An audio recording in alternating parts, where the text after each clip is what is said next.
How y'all doing? Present Dr. AfroFluff here. Looks like the past me fucked up. Thanks to Ultra Seal Man down in the comments, thank you very much. I've been informed that I accidentally uploaded SCP-1708 twice instead of having SCP-1709 out. I don't know how that happened. I don't know if I just accidentally uploaded I don't even know how that... Like I said, usually I have all 10 clips videos by itself, and I will upload them all at one batch.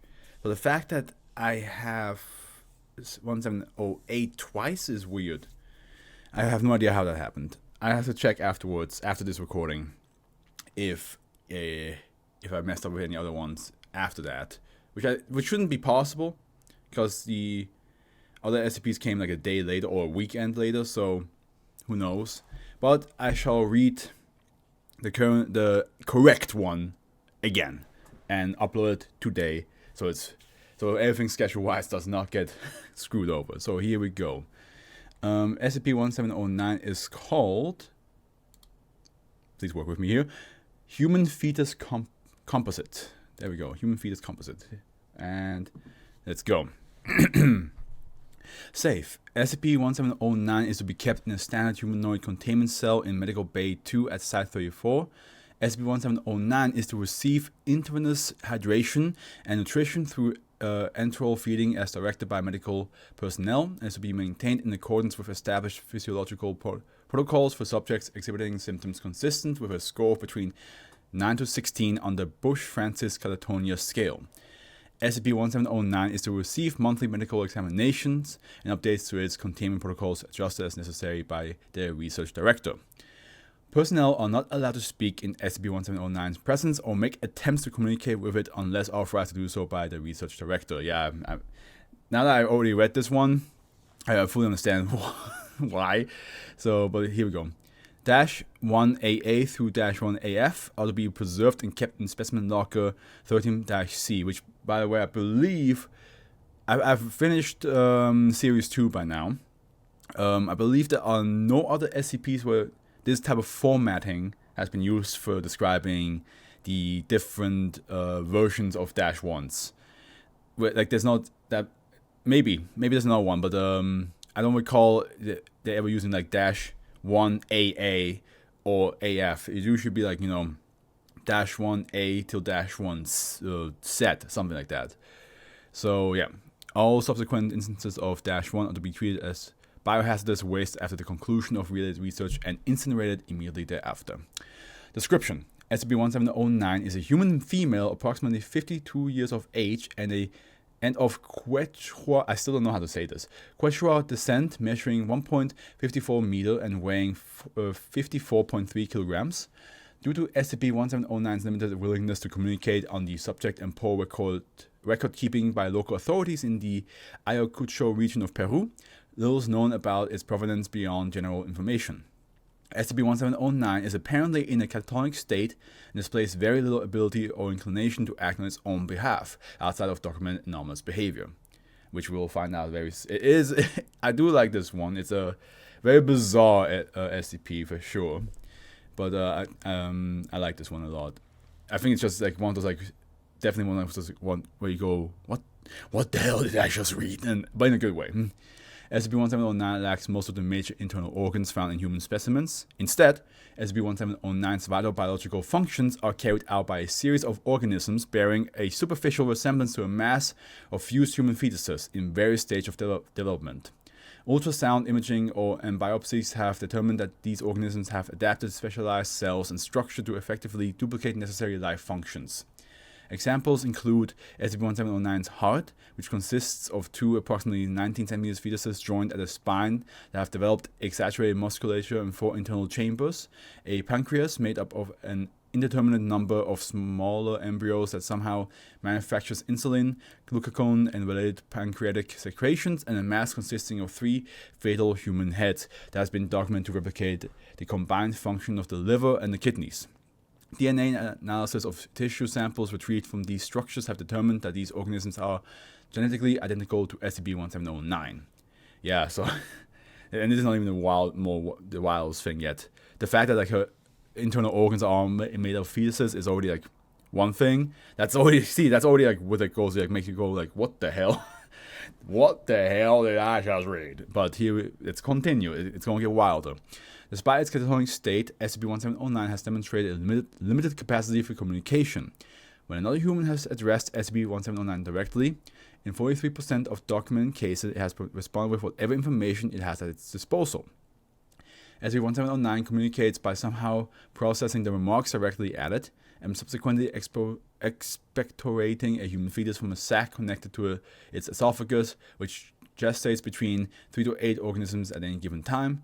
These fetuses appear to be at approximately 10 to 12 weeks of development.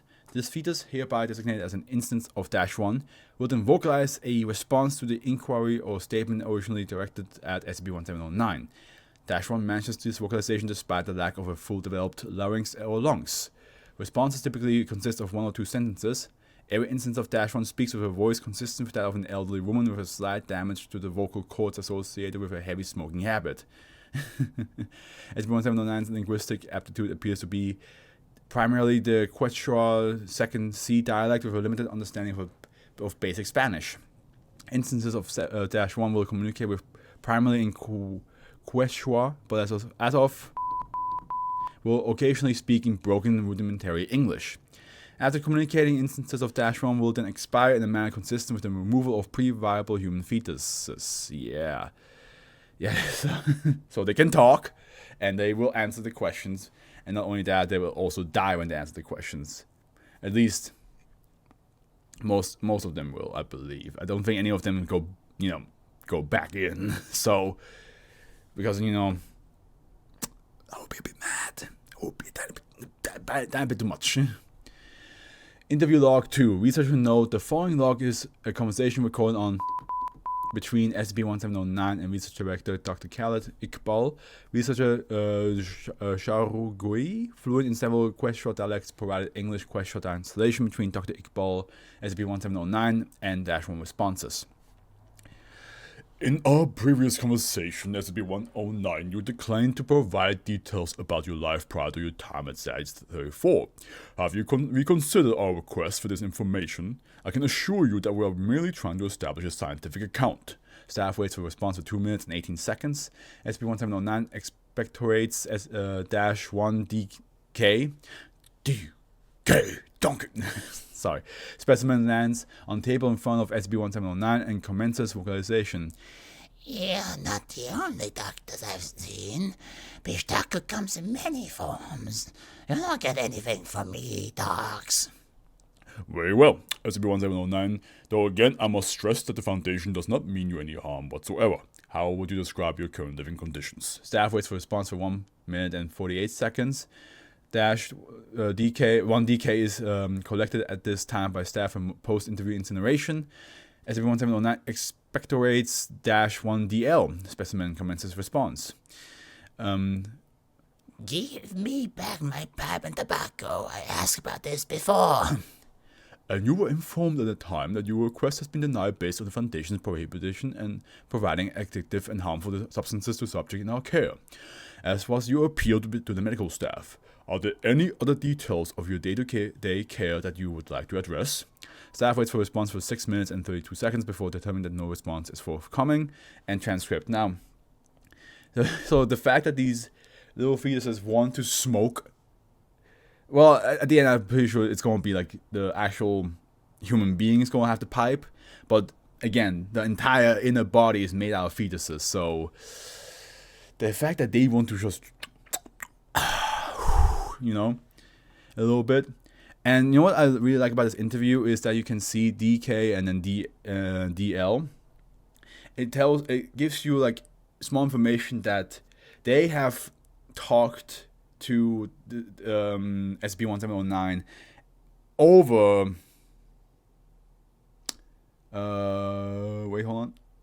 over 78 times at least, because we got the information that they start with A and then went down to AF and so on and so forth, right? But now we have DK and DL, which means they went through an entirety list of the alphabet with dash A. So they went dash AA, dash AB, dash AC, so on and so forth, until they reached this letter. So that gives you a little, like, it's very, like, telling you without telling you, which I do appreciate that, like, yeah, they've been through a couple interviews already. Incident 1 on SCP-1709 deviated from its demonstrated catatonic behavior and initiated conversation with janitorial staff that was in process of cleaning its containment cell. Staff immediately alerted research personnel, which documented the following communications from SCP-1709. -1 FB. I have a joke for you. A merchant visits a small village. He has many fine rugs and sturdy farming tools, but the village is poor. The headman knows how poor they are, so he sends the most beautiful girl in the village to see the merchant. Make a deal, he says. 1 FB expires. Staff collects specimen and waits 2 minutes and 56 seconds before SCP-1709 expectorates -1 FC. Expectorate sounds like a Harry Potter spell, I will be honest. The girl goes to see the merchant. He's a lecherous pig, which she expected. We have no gold here. We have no gold here, She says. but I think I know what you want. The merchant grins. Yeah. Yes, he said, but these are some of the best goods in the land. It will take more than one to satisfy me for what I bring. The girl agrees to this term. The girl agrees to these terms, and they conclude their business. 1 FC expires. Staff collects specimen and waits 1 minute and 9 seconds before SCP-1709 expectorates -1 FD. Afterwards, the merchant picks up his pack and starts to leave. He points to all the goods he has brought with him. It's all yours, He says. He says the girl, no stranger to this kind of bartering, is surprised, but she's too cagey to show it. As she gets ready to take the cart in town, the merchant looks at her, tips his cap and says, Please keep the change. 1 FD expires. Staff collects specimen and waits 3 minutes and 21 seconds before SCP-1709 expectorates 1 FE. 1 FE continues laughing well beyond the documented viability period for SCP-1709 -1 instances. After 3 hours of observation, research staff disposed of specimen collected during incident 1. -1 FE continues laughing until incineration. Researchers note, to date, incident 1 remains the only recorded instance of SCP-1709 initiating communication with Foundation personnel. So here we got, like, this is what I've really enjoyed about this, is that we got actually some, like, background story of how this SCP came to be. Because, like, clearly when he says, please keep the change, I think it has to do with the actual fetuses. Whoever this merchant was clearly was able to produce SCP or some anomalous effect.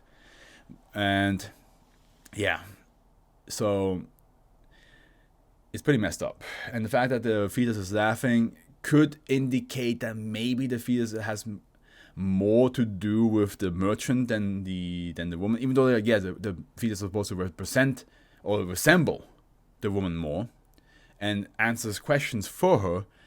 Something about this part makes it sound more like the fetus, like, well, it could be 2 things. Either the fetus is like remembering the evil from the merchant and lives through that, and it's like, this gave us life, and we appreciate that. Or if it's still representing her thoughts, that this is like her, like, laughing at the fact that she got tricked to this and she lost her mind. But yeah, that's a human fetus composite. I hope you guys enjoyed, and tomorrow the 1710 should be out. But yeah, I will double check if I have messed up any of the other SCPs afterwards, which I don't think I have. But Ultra Seal Man, once again, thank you for telling me, and keep an eye out for me as well in case I miss one. But other than that, I wish you all a good morning, afternoon, evening. Daph was with you.